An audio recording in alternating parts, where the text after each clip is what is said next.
Itu keimanan, Pak. Kita meyakini kalau Allah itu ada. Yang kedua, kita dikatakan beriman kepada Allah adalah al-iman bi rububiyatihi.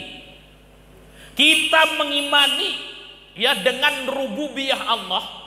Kita meyakini kalau Allah yang menciptakan dunia ini, Allah yang menciptakan kita, Allah yang memberikan rizki kepada kita, Allah yang menghidupkan kita, Allah yang mematikan kita.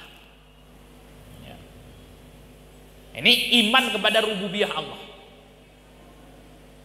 Tadi orang dikatakan beriman itu kalau kemudian apa? Yakin yang menghidupkan, mematikan adalah Allah. Yang ketiga, dikatakan seseorang beriman kepada Allah kalau dia beriman bi uluhiyatillah. Beriman kepada uluhiyah Allah. Uluhiyah Allah adalah konsekuensi dari rububiyah. Nah, setelah kita meyakini kalau Allah yang menciptakan, Allah yang menghidupkan, Allah yang memberikan rizki, oh berarti kemudian apa? Ya, kita hanya beribadah kepada Allah Subhanahu wa taala saja. Kalau rububiyah Allah itu tadi dalilnya surat Al-Fatihah yang senantiasa kita baca. Kalau sholat kita baca Fatihah, alhamdulillahi rabbil alamin. Segala puji bagi Allah Rabb yang mengatur seluruh jagat raya ini.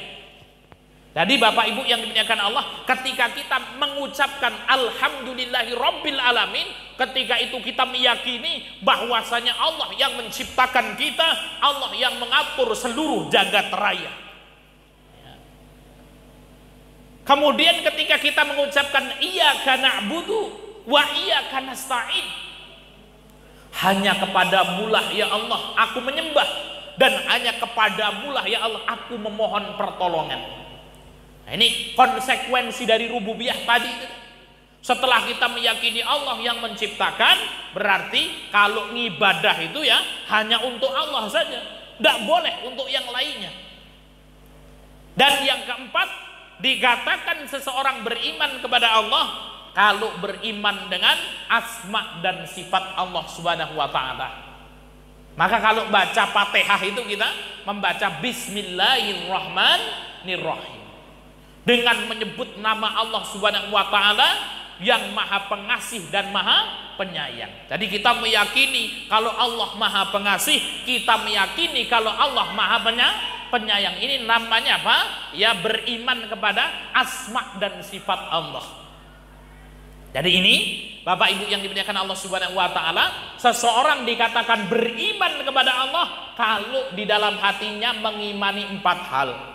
Beriman kalau Allah itu ada, Gusti Allah kuwi eneng, kemudian beriman kepada rububiyah Allah, beriman kepada uluhiyah Allah, beriman kepada asma dan sifat Allah. Kalau kita mudahkan lagi, dikatakan wong kuwi beriman karo Gusti Allah nek yakin Gusti Allah kuwi ana. Yang keloro yakin Gusti Allah sing nyiptakno, sing ketelu nek ngibadah yo gur karo Gusti Allah tok, enggak boleh untuk selain Allah. Sing keempat meyakini kalau Allah itu memiliki nama-nama yang baik seperti yang Maha Pengasih dan Maha Penyayang. Ngono kuwi Mbah Tukar, mudeng apa urung iki? Nah, iki pokok diling-iling walaupun lalim neh wis ra apa-apa. Sudah dikatakan orang yang beriman kepada Allah Subhanahu wa taala.